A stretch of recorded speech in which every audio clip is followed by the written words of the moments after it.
Hey.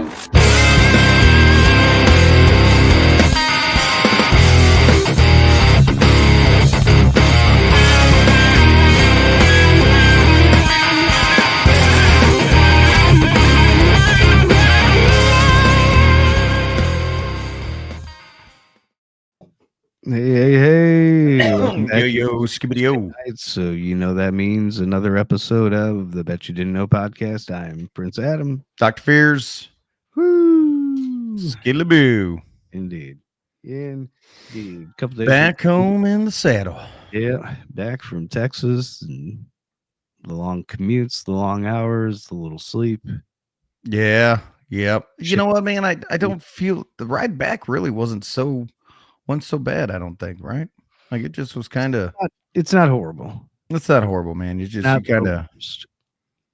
got to grin and bear it. And at that point, I think at any time at that point in the weekend, you're pretty well almost ready for a little bit of a mind release. And the highway kind of gives that, so that you're not constantly thinking about this or hearing that, or everybody calling your name or sending a text. Run to this gate, run to that gate. Good times. I know what you mean. This perpetual blister that keeps coming back after every single race. So what is it? Just a blister that keeps happening in the same place every race. Just keeps getting bigger and bigger after each race. So where's it at? On your vagina? Yeah, just on the left lip. And then when I sit, that's the one when I cross my legs. That's the one that really gets the pressure from the thighs. So it's pretty irritable. Oh my Lord. What is it, like on your camera carrying hand or something? That's on my right foot. Oh, well, that's tough. Yeah, that is what it is. So, yeah, especially considering how long we, how far we walked during the races, and we didn't have pit bikes there this weekend. And it was funny because they're running back and forth to the racer gate.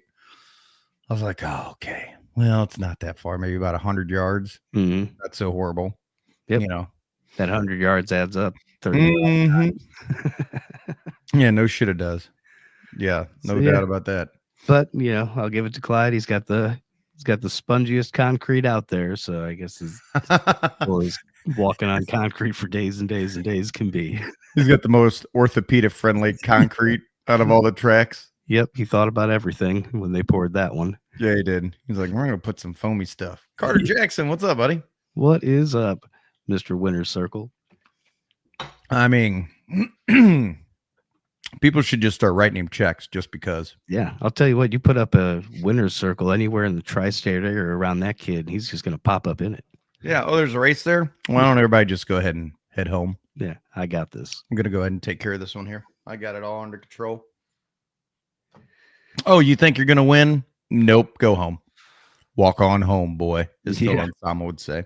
Yeah, and it was kind of nice to hear the old pippity pop of some junior dragsters over the past couple days. So yeah, it was actually. Yep, it was kind of the first for an ADRL event. Well, the second for an ADRL event, but yeah, it was cool meeting Kayla and her boyfriend Chris, aka Boosted GT. They came out with their son and did some junior drag racing, and I guess one of their friends, Kyle Canyon, brought out his No Prep King car and did some test hits. That was a really nice car, actually. That was a cool car. Weren't too many bad cars out there this weekend. I'll tell you. Man, there were some sharp looking hot rods out there, bro. I had a good session. Really blessed. One more race. Nice. There you go. There it is. One more trophy. One more check. Here we go. Don't break your neck. Sure, that's a saying, but all right. Oh, instead of break a leg. Mm-hmm. Mm-hmm. Oh man. So yeah, I finally had a chance to do some wire management over here. Feels so much better. I've got like 60% of my desk back. Yeah, there you go. Yeah. I was like, well, I need to do something about this. Yeah, I'm in a constant state of wire chaos from one spot to wherever, but that just is what it is, and I'm perfectly happy with it. Yeah. What's up, Doc? Doc, what's good, dude? Thanks, brother. Yeah, we made it home all right, man. It was just nice and easy, and Just set and forget it. I'm pretty sure I had 2 cups of coffee and a Red Bull to get that ride started. And I'm pretty sure Adam and I were headbanging the first 3 or 4 hours on the way home. Oh man. That wears off. And then you got to get back to a pound of Red Bull and coffee again. Yeah. It just is what it is. Yeah. Season. We know, Carter. On. No. Heck of a season. One heck of a season. Same here. I haven't got over my cough yet. Only one thing left in the year, at least that I know of. Well, what's that? Christmas? Thanksgiving. 2 things. Boom, boom, boom. Oh, dang. You got yours too. Oh, dang. What? Skigla bang. Jigga jigga tee tee. Skigla boo wop baba dang down dig it. PRI Indianapolis. Little scat pack and bohack jack fanac mac. Another walk fest. Another walk fest. Irv calls me. He's like, dude, that was so awesome. I was like, I know, man. It's a good time. He's like, I'm hooked, man. I'm like, I knew you would be. Yeah. He's like, man, if I chip in, can I come to PRI with you? I was like, yeah, if you want to. Fuck yeah, dude. He was like, you want to chip in? I mean, we're all about that. Because normally Adam and I had one experience with the chip in, and that ended up chipping out.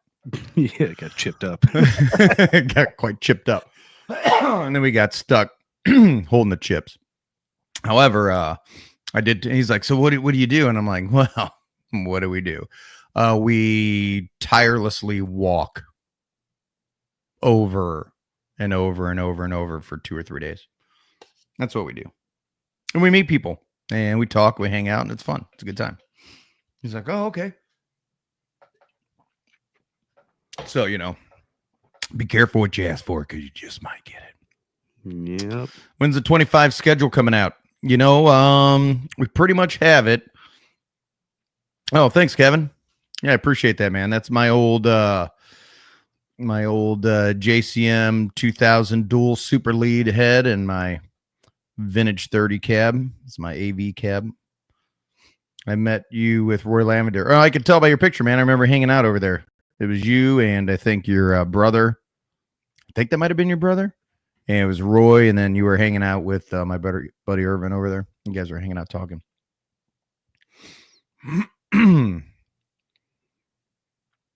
We got tranny issues resolved for a while now. Got new 3-speed. No, I'm glad the surgery went well.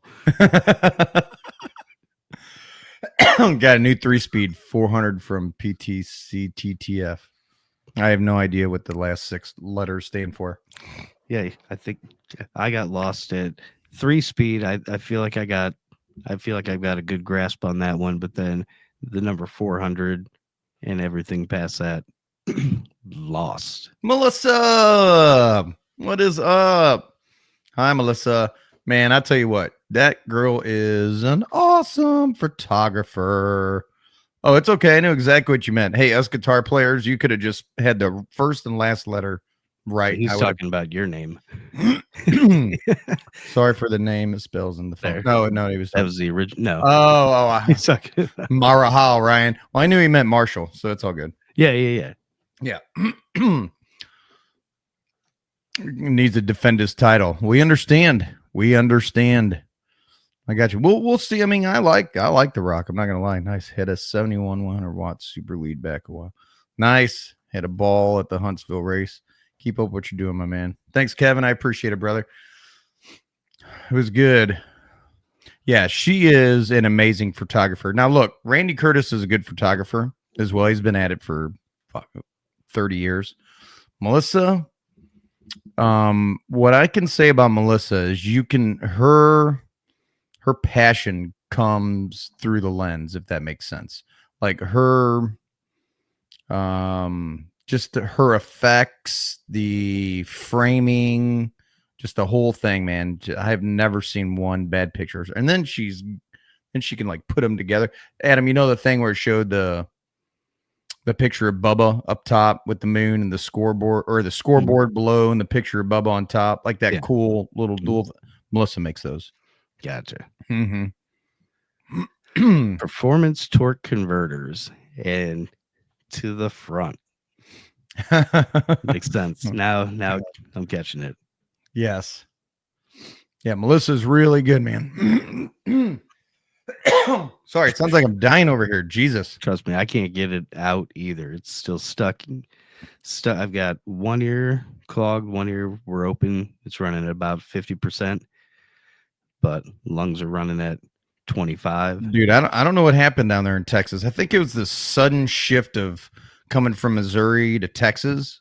Just the whole barometer, because Stevie, we get back and my daughter Stevie has a ruptured eardrum. It's leaking out all over the place. Sinus and ear infection. I had to take her to urgent care this morning. I'm I'm coming out of dying. Yeah, you were damn near dead. I was damn near dead. Only a 2-speed glide, fast and faster now. 350 bound. I don't die to. You know what? I believe, James, that if you wouldn't have broke, you would have been tearing that field up, man. Just saying. Do you have the ick before? No, mine's going away. So I'm good. No, I'm on the mends. Mine's just the is kind of going away.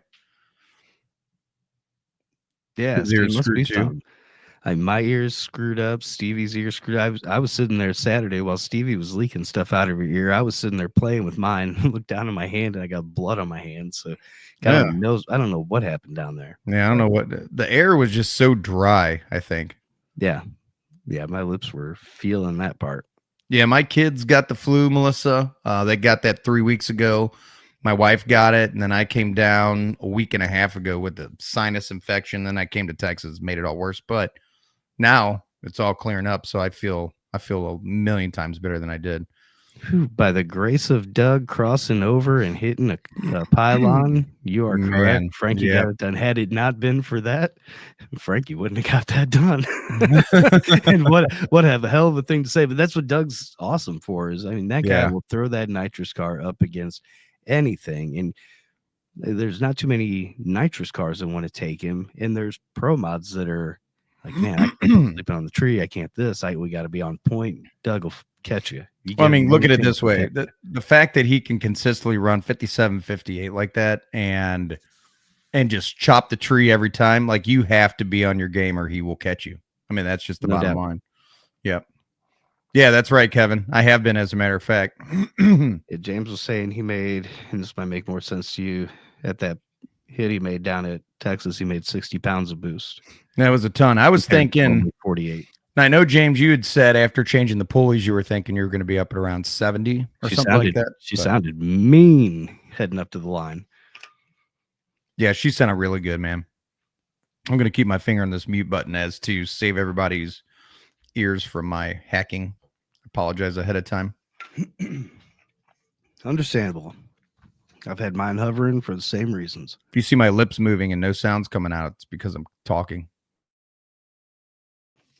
Yeah, Doug is always on his game. That's right, Nancy. Him and his whole team. They know they've got it together. They've got a hell of a system, and they send that car down the track.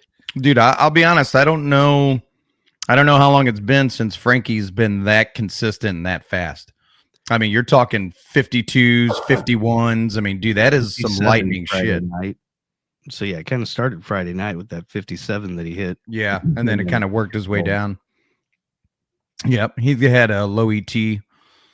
I figured 55, 57, but a max 60-pound sensor out. Oh, man. All right. Well, that's plenty of juice. It did sound super, super nasty. I could tell that Lee was getting a little frustrated on the staging from the other lane. He kept looking at me, and he kept looking at the dragster. He kept looking at me and looking at the other dragster. He's like, apparently there was a little bit of confusion because it was indicated at the beginning that James was running a single prior to the water box. So he went ahead and got everything ready as if he was running a single pass, and then got kind of told, hold up, that it was a double. So Confusion, chaos, whatever. Either way, long story short, James has an international target on his ass right now. Oh, he does. He's got the boys from Iceland coming to get him. They were coming over. They were peeping the ride. They changed up their tires based off that video. They came to race, and I'm Dude, looking forward to that next year. oh, for sure. And you know what's great about that is that they had told me that there's a whole lot of guys that are ready to come do some heads up drag racing. Because there's nowhere else. No one else is doing that anymore.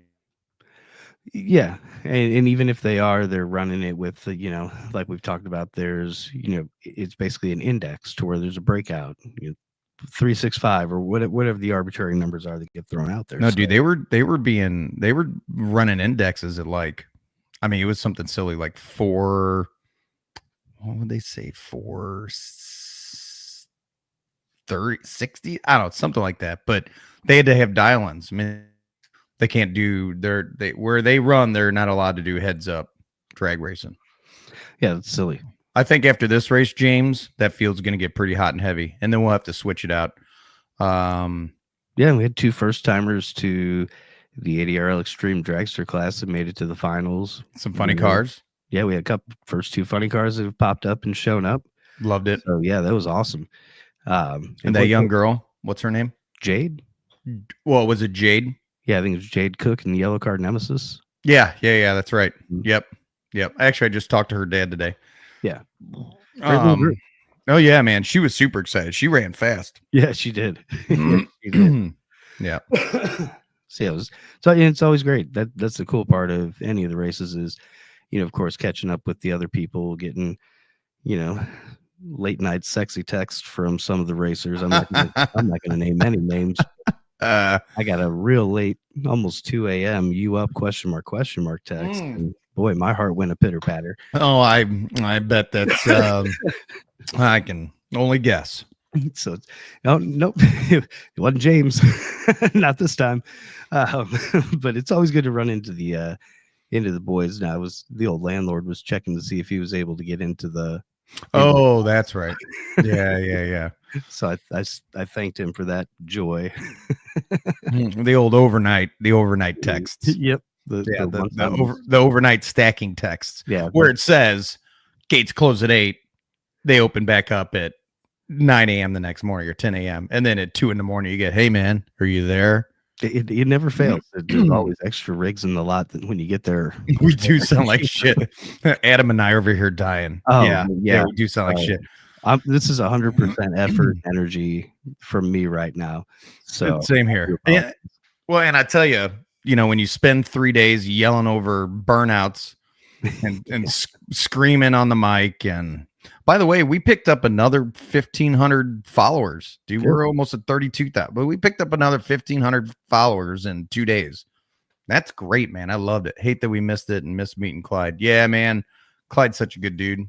He's fun as shit. Clyde's the man. He is the man. No doubt about that. No, he's as good as they come, man. I mean, not just from being business savvy, but somebody that gives a shit about other people and he gives a shit about everything. I mean, as soon as Clyde landed, Clyde was in the mix with everything. I mean, he's walking pits. He was walking pits. He was on the tractor dragging tires. He was helping line up Bubba, helping John. He was helping pro mods and the entirety of the classes that were out there. And if there was a place or an opportunity that Clyde sees to jump in to enhance or better the event, he's on it. And and that's just one of those running themes that we keep running into with these track owners, Dan and Al, Raul. I mean, you could run down the list of everybody that we've had the opportunity to work with this past year and a half. And man, well, it helps that he loves the ADRL. It helps that he loves us and that he really, really, really wants us to shoot off. You know what I'm saying? And get it going sooner than later. So just the support in general is good, but not to take. I'm not trying to steer this away from Clyde. Clyde is a bad son of a bitch. It's funny because we stayed in his compound down there, or former compound. He sold it to a friend of his. It's almost as big as yours, PA. It's not quite as elaborate, but because it's more compact and taller, makes things a little crazy. I see what he was trying to do, and I can appreciate it. Watching you, Vaughn. Watching you, Vaughn. Watching you, dude. But for those who don't know, Clyde builds bunkers for a living. It's one of the things he does. He builds these super international, high grade, badass bunkers, right? And Adam was sitting there. He's like, Fierce, I got a theory. I was like, yeah. And he goes, there's no way that this place doesn't have a bunker somewhere. And I was like, that's a good point, dude. I was like, there's got to be a bunker. Because, we had walked around, and in Texas, you can't have basements, I guess. And anyway, so we thought about it. So it was funny that next day. Yeah, for sure, Kevin. For sure. That next day, talking to Clyde, or at the track Saturday night, I was like, Clyde, all right, Adam and I were talking. He's got this theory, and I agree with him. There's no way that your house doesn't have a bunker. And he just smiled real big. And he goes, oh, there is. There is. And I was like, get out of here. And then so I guess he told my wife, Lori. Lori's laughing. I'm like, okay. So the first thing I did when I got back after the races, like 2 a.m, is walked around the house searching for it. And sure as shit, there's a secret panel that you got to open some doors and push the whole wall in, and then it opens up. I was like, there it is. Mm-hmm. I knew it. Now it makes sense. Mm-hmm. Yeah, it's pretty cool.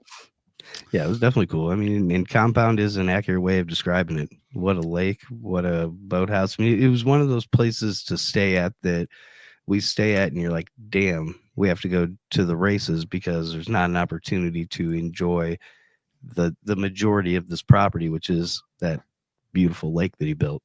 Yeah, what sucks about that is that I didn't get a chance to fish it. Clyde stocked that. There's a swimming ladder, anything. Clyde stocked that lake so that professional Brian, what's good, dude? Clyde intentionally stocked that lake to have Bassmaster fishermen, bass tournament fishermen come and fish the lake. He wanted to have his own tournament. And the whole lake is stocked between 8-12-pound bass, and some larger than that. But I was like, dang. And he goes, dude, you could fish for an hour and catch 20 bass, 8-10 pounds. I was like, dang.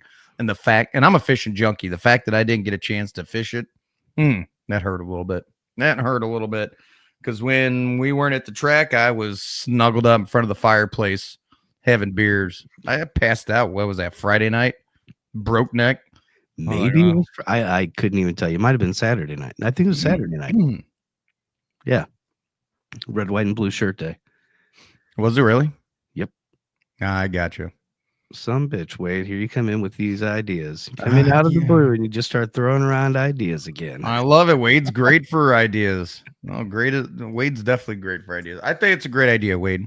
By the way, Wade, I want to publicly thank you for your help this past weekend, man. Not only did Wade play tech inspector, he also played competition director. He also played payout director and announcer, most importantly, announcer. Excuse me. He had like 4 roles in one, but you would never know. That's the difference when you have somebody that's been doing it their whole life. It looks like it's nothing. Kind of like playing guitar. It's so easy for me, but anybody else would have a hard time.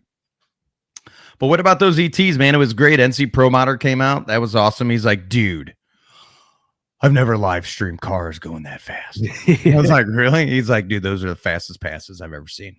Yeah, I've never filmed. Oh man, like after Frankie ran that 51, I looked at him and his eyes were all big. He's like, yeah. I was like, bro, I know, right? Like, isn't that just the shit? Yeah. Those boys are getting downtown.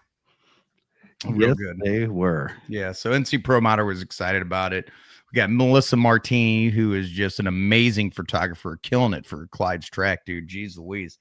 We have to figure out a way to find out how much it's going to cost to get her to our events. Holy cow. She's good, man.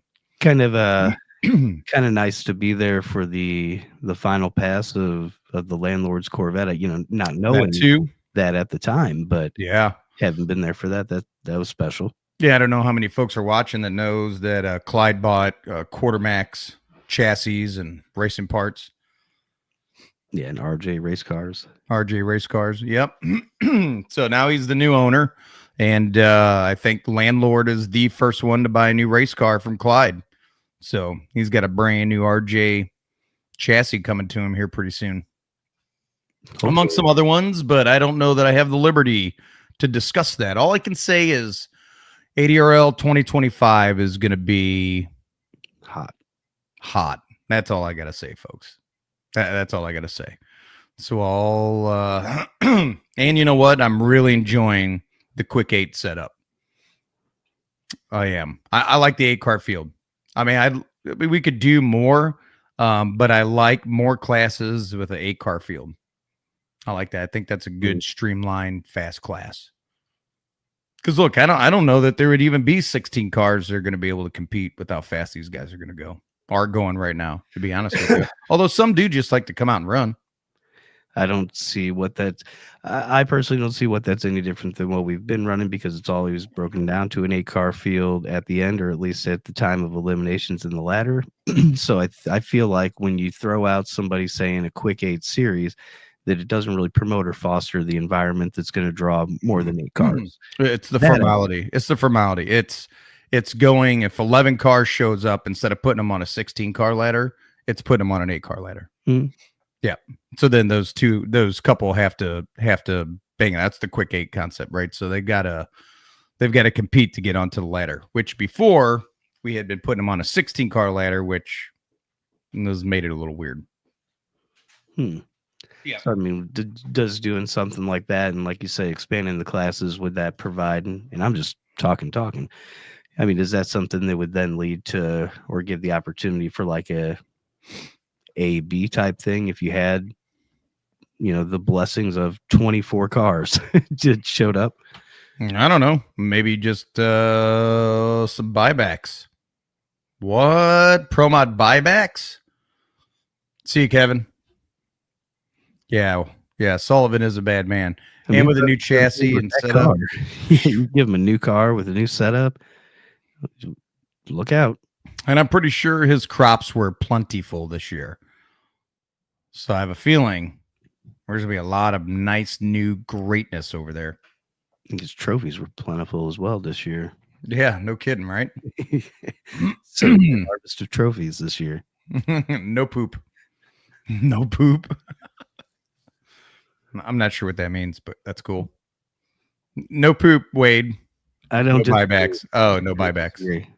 It seems to just. Bleh.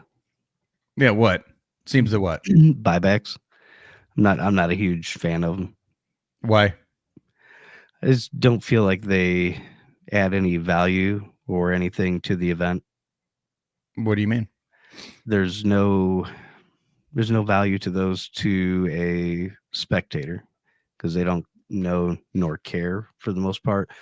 But if somebody were to, instead of a buyback type situation, have the opportunity to go into a secondary round or runnings, and I wouldn't even be opposed to if it was just an open whatever. Any car from any class wants to get into that second chance type thing we did in Huntsville, just to have some fun. Well, that's interesting. Yeah, kind of like Cole's saying, kind of like a losers bracket, if you will. And yeah, the same thing I did in Huntsville. Sure, because I could easily see, let's just say, no jinx, knock on wood, no curses, hexes, or whatever, putting it out into the universe. Let's just say somebody like a Trolson gets out there and through some mechanical whatever shits the bed round one, but is able to get into that buyback. There's a chance Trolson could beat some pro mod cars in a second chance type of bracket thing. I think that'd be pretty interesting to see, just so just for the difference in the cars and the racing activity. Yes, that is interesting. It Just could be interesting. Theory. Well, it could be interesting. But yeah, some good racing, man. Some really good racing. Some good fast racing. That was great. I know, Haley. That's why I prefaced it. Not putting that juju out into the universe. There goes Adam jinxing you. Just as an example. Let's see what else. Cool full moon. Weather was great. Yeah, it was a cool feeling. Good spectator turnout. Decent. Yeah. Getting good traction. This year, I would say for this year, it was probably the best turnout spectator wise this year. Montgomery was a pretty decent turnout, but I don't think the car count was comparable. I think there was definitely more cars in Texas than Montgomery, but it was good. It was good. Yep, I think it'd be a fair argument for either or, but yeah, either way. Yeah. So decent turnout. Yeah. Had fun, man. Had fun. Yes, indeed, and that's the point of it all. I mean, everybody was out there having a good time, especially that out in the Phelps crew. They were having just nothing but good luck and good times.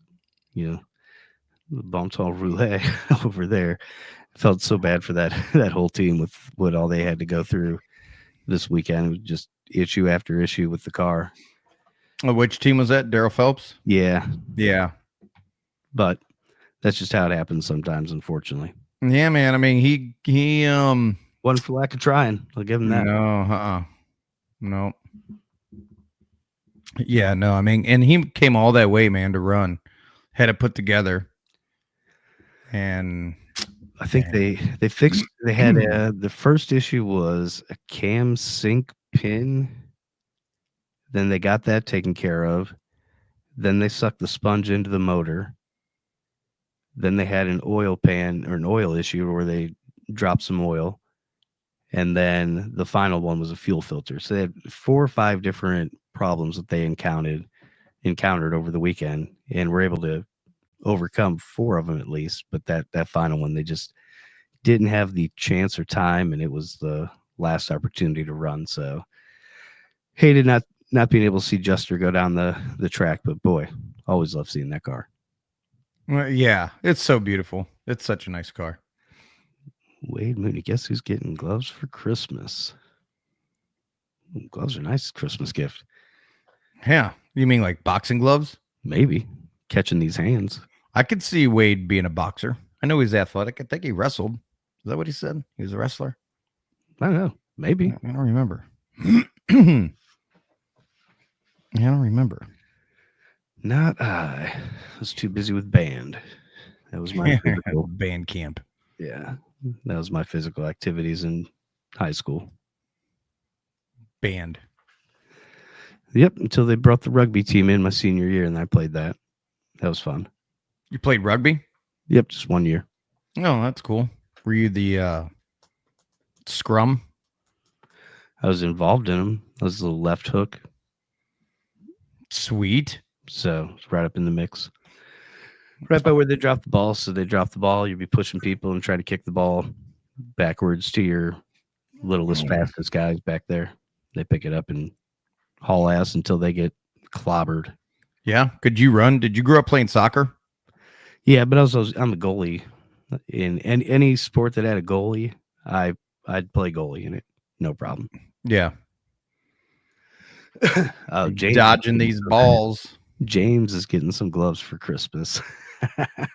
Is he? Yeah, because then Wade said, and hopefully a few other pieces of safety equipment. Oh, gotcha. That's funny. Yeah, I mean, can't drive your car if your hands are all cooked off. Yeah, it does make it a little bit more difficult. Gotta protect yourself. Thank you, George. Appreciate that. Great job. Thanks, brother. Old George. It's always fun hanging out and talking to George. I tell you what, man, people really love those $100 bills. That's a fun thing to do, man.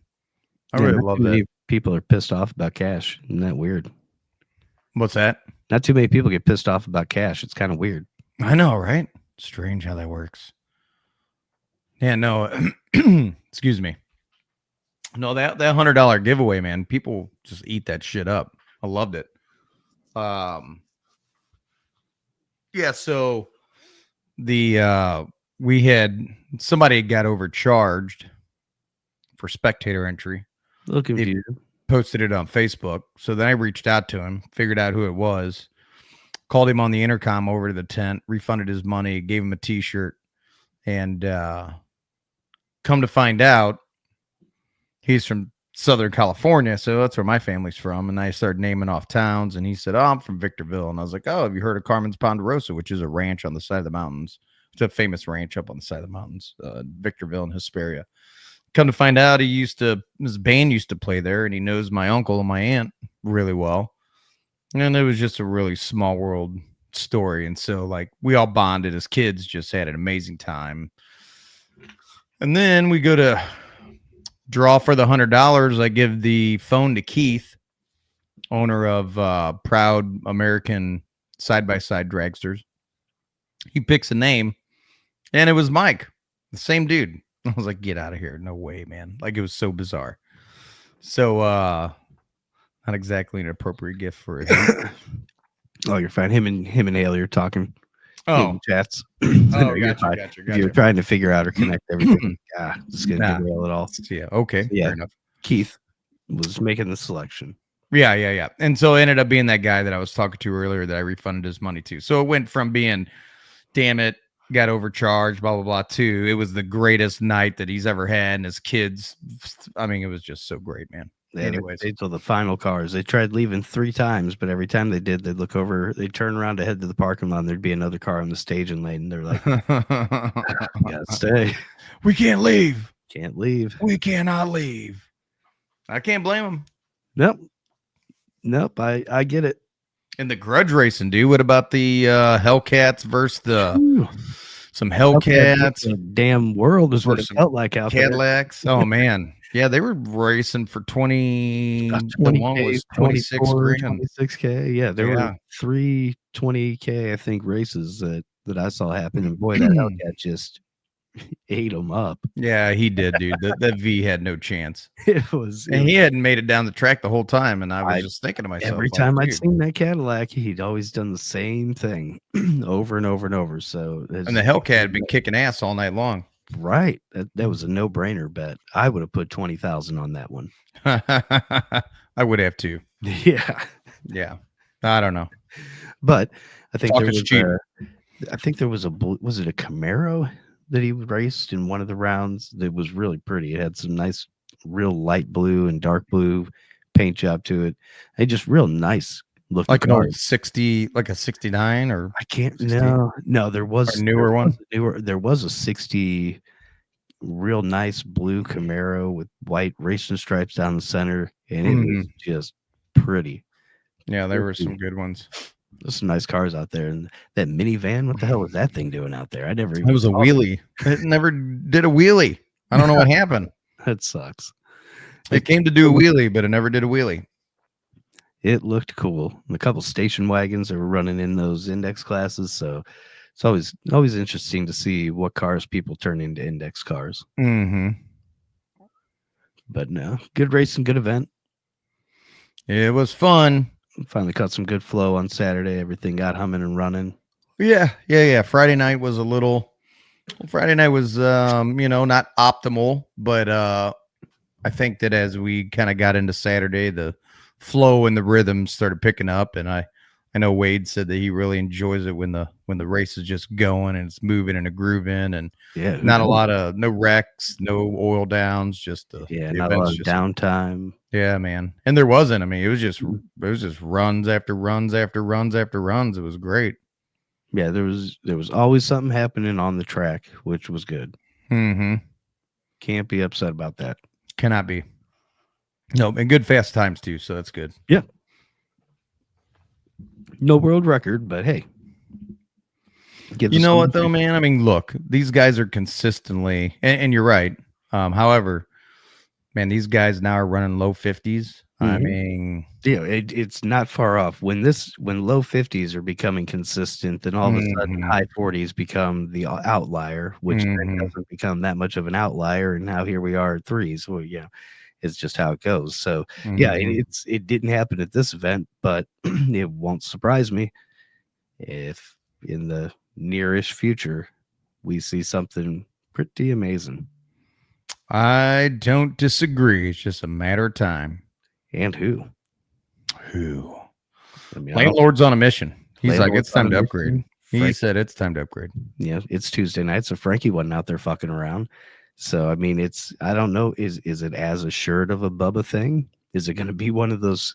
Oh God, I don't want to kick the hornet's nest, but is it a Scruggs Moyer thing to where somebody does it and then somebody else follows it right back up? Who knows? Yet to be seen. But Dude, I'll be honest, man. 345 at 233 is pretty damn quick. No lie. And fast. But I think it's very achievable. It's not as far outside of the realm of possibility as it was maybe even 7-8 months ago. Mm-hmm. It's not as crazy.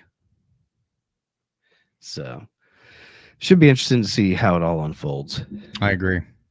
That is for sure. Mm-hmm. That is correct, sir. That is correct. It's funny to me because when I was on the mic and I was asking everybody if they knew Big Money, mm-hmm. I mean, I know that a lot of those people there were new because I had gotten a lot of messages. We'd fielded a lot of messages from people saying, "Hey, I'd never been to an event and just the greatest time ever. Thank you so much. We're looking forward to coming back." That kind of thing. Mm-hmm. But the people that were racing fans, it's interesting. I guess every market has their own fame. I don't know. I thought Big Money was a well-recognized. I mean, and I guess he is. Maybe just because the spectators there didn't. Well, is it one of those situations like we've talked about to where had you, instead of asking, do you know who Big Money Bill is, if you showed a picture of his car, would people be like, oh yeah, I know, I've seen that car? Yeah, that's the whole thing is, and that it's almost the one thing that I don't hate, that I wish would change the most. We'll go with that in drag racing is they're just, nobody knows. It doesn't seem like as many people know the driver as they know the car. Mm-hmm. And that feels mixed up in my brain. Mm-hmm. But opportunity and room to change, those sorts of things. That's right. That is right, PA. All right. What is going on there? All right. So, sure. Yeah, it was good, man. So we're going to get the schedule finished up for next year. We'll get that posted, hopefully before PRI. Well, that's the goal. Try to get it done this week and get it posted. And yeah, man, we'll get it rocking and rolling and get prepped and on to the first 3 races of next year. Back to back to back. Bing, bang, boom. Bing, bang, boom. That should be pretty exciting. Yes. Yes, it should. I'm almost losing energy thinking about that back to back. Dude, it's going to be tough. It's going to be tough. But you know what? I think we are developing. Nick, what's good, dude? Hope you're doing well, brother. Yeah, it was good seeing you too, Justin, for real. We're putting together a good team,